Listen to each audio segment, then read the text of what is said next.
অ্যানাস কিচেনে আপনাদের সবাইকে স্বাগত। আশা করি সবাই ভালো আছেন। আজকে আমি বানাবো আফগানি পোলাও। প্রথমে আমি 2.5 কাপ চাল ভালো করে ধুয়ে নেব। আজকের রেসিপিটা যদি আপনাদের ভালো লাগে, আমার চ্যানেলটিকে লাইক, শেয়ার, সাবস্ক্রাইব করে আমার পাশে থাকবেন।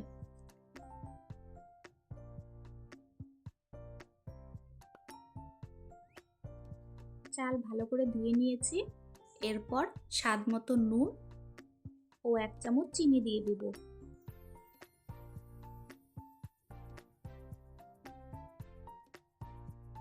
আর নিয়েছি কড়াইশুঁটি, একটি ছোট এলাচ, একটি বড় এলাচ, জয়িত্রী, লং, দারচিনি, পেঁয়াজ কুচি, সাজিরে ও একটি স্টার।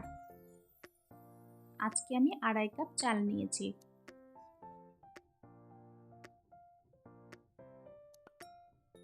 এরপর 2টো তেজপাতা ও 2 চামচ ঘি দিয়ে দিব।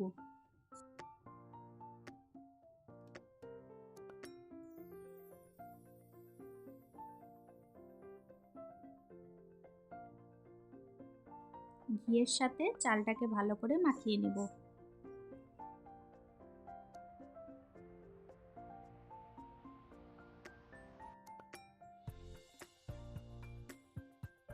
প্রেসার কুকারে 1 টেবিল স্পুন তেল দিয়ে দিব। তেল গরম হয়ে এলে সাজিরে, স্টার সব গোটা মশলাগুলো দিয়ে দিব।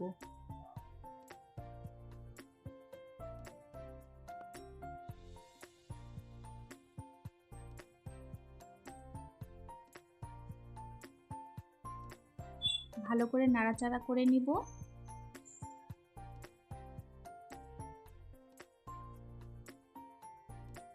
এক মিনিট পর সুন্দর গন্ধ বেরোলে পেঁয়াজ কুচি দিয়ে দিব। আমি একটি মিডিয়াম সাইজের পেঁয়াজ দিয়েছি।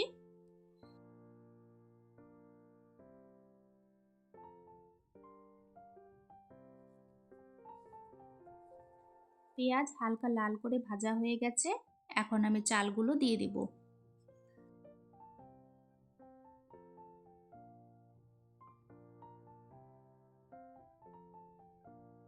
চাল দিয়ে ভালো করে 2 মিনিট মতন ভেজে নেব।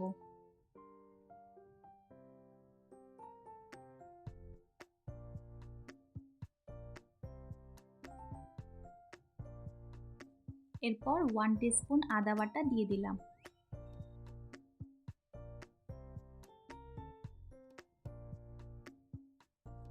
আদা বাটা দিয়ে আবারও সবকিছু ভালো করে মিশিয়ে নিব।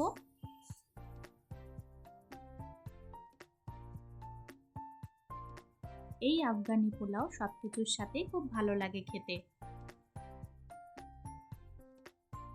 আমার রেসিপিটা ফলো করে আপনারা এই আফগানি পোলাও বাড়িতে বানিয়ে খেতে পারেন। আশা করি ভালো লাগবে।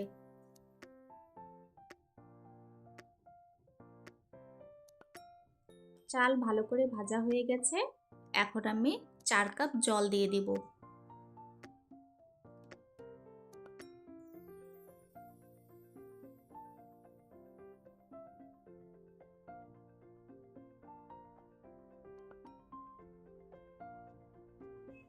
জল দিয়ে ভালো করে সবকিছু মিশিয়ে নিব।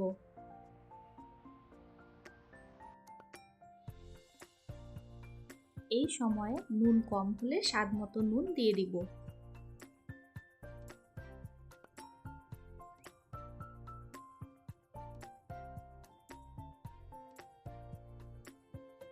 ফুটে এসেছে। এখন আমি 1/2 কাপ কড়াইশুঁটি দিয়ে প্রেসার কুকার বন্ধ করে দেব।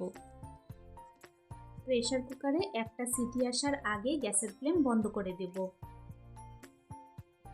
দেখুন আমার পোলাওটা একদম পারফেক্টলি কুক হয়ে গেছে। একটি সিটি মারার আগে গ্যাসের ফ্লেম বন্ধ করে দিলে চাল গলে যাবে না।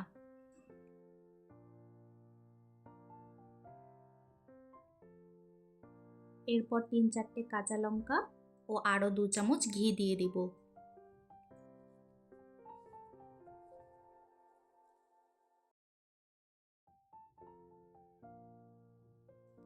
এরপর 1/2 কাপ নারকেল দুধ দিয়ে দিব। নারকেল দুধ না থাকলে যে কোনো দুধ দিতে পারেন।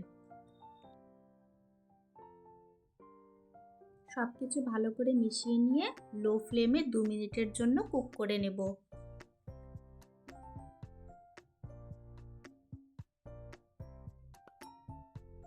ব্যাস তৈরি হয়ে গেল আমাদের আজকের রেসিপি আফগানি পোলাও।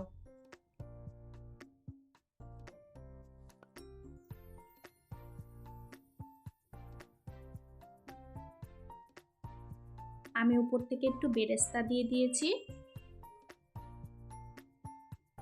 এই আফগানি পোলাও বাড়িতে একবার বানিয়ে খেলে বারবার খেতে মন চাইবে।